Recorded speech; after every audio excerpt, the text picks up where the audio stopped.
اس کے برابر کوئی احمق نہیں۔ اب ہمارا یہ نیکسٹ ٹاپک ہے، آئیے پڑھتے ہیں اسے۔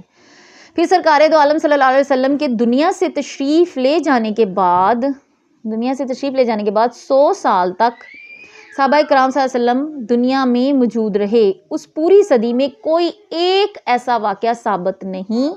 جس میں صحابہ کرام نے 27 رجب کو خاص اہتمام کر کے منایا ہو، لہٰذا جو چیز حضور اقدس صلی اللہ علیہ وسلم نے نہیں کی اور جو آپ کے صحابہ کرام رضی اللہ تعالیٰ نے نہیں کی، اس کو دین کا حصہ قرار دینا یا اس کو سنت قرار دینا یا اس کے ساتھ سنت جیسا معاملہ کرنا بدعت ہے۔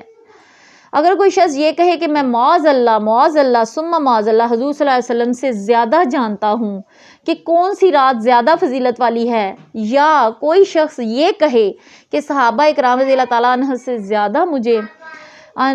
زیادہ مجھے عبادت کا ذوق ہے، تو اگر صحابہ کرام نے یہ عمل نہیں کیا تو میں اس کو کروں گا، تو اس شخص کے برابر کوئی احمق نہیں۔